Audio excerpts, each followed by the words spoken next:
melainkan apa yang kudus. Karena itu siapa yang menolak ini bukanlah menolak manusia, melainkan menolak Allah. Ya, jadi kalau kita hidup tidak dalam kekudusan, bukan kita menolak Allah, bukan menolak manusia, tapi kita menolak Allah. Ini yang perlu dicamkan. Oleh sebab itu, engkau bisa membohongi pendeta ketika mau melakukan pemberkatan nikah. Pak atau Bu, saya belum melakukan hubungan suami istri, tapi kenyataannya kau sudah melakukan. Saya berkatakan seperti itu. Kalau engkau melakukan hal seperti itu, firman Tuhan mengatakan apa? Engkau sudah menolak Allah. Artinya apa? Biarpun pendeta itu memberkati engkau, tapi kenyataannya engkau bukan dua menjadi satu, tapi tetap dua menjadi dua. Karena apa? Allah sudah menolak engkau, karena hidupmu tidak kudus. Ini perlu dicamkan. Jadi pegang itu namanya kekudusan. Kalau engkau ingin hidup rumah tanggamu diberkati, pegang ini. Hiduplah dalam kekudusan. Anak-anak muda, jangan anggap hal ini sepele. Jangan kau kalau mengatakan kepada pacarmu, waduh, langsung katakan, ku berikan hatiku dan jiwaku,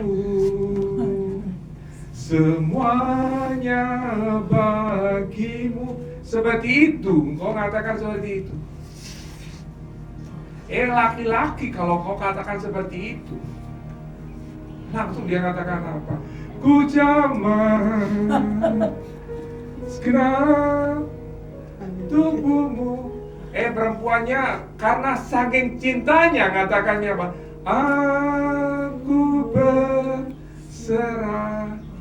Seperti itu. Kalau mengatakan berserah, lakinya jawab lagi, ratakan tanah bergelombang, timbullah tanah yang berlubang. Seperti itu.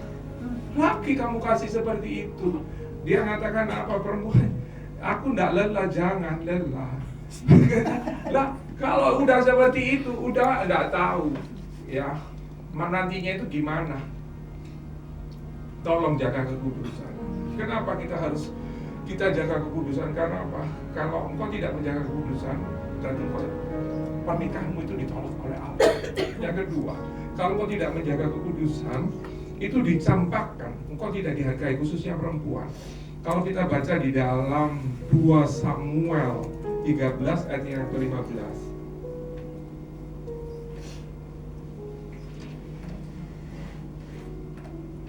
13, khususnya kalau misalkan kita mau baca di rumah, tapi ya nggak mungkin dibaca nanti kan. 2 Samuel 13 1 sampai 17, tapi kita baca ayat yang ke-15 aja. Sudah? Ini. Jadi ceritanya mengenai Amnon dan Tamar. Bagaimana Amnon itu begitu, waduh, cintanya setengah mati ya sama si Tamar ini, biarpun itu pasti saudara. Bagaimana dia itu sangat mencintai. Tapi apa yang terjadi ketika mereka sudah melakukan yang namanya persetubuhan yang dilakukan ini? Kita baca ayat yang ke-15.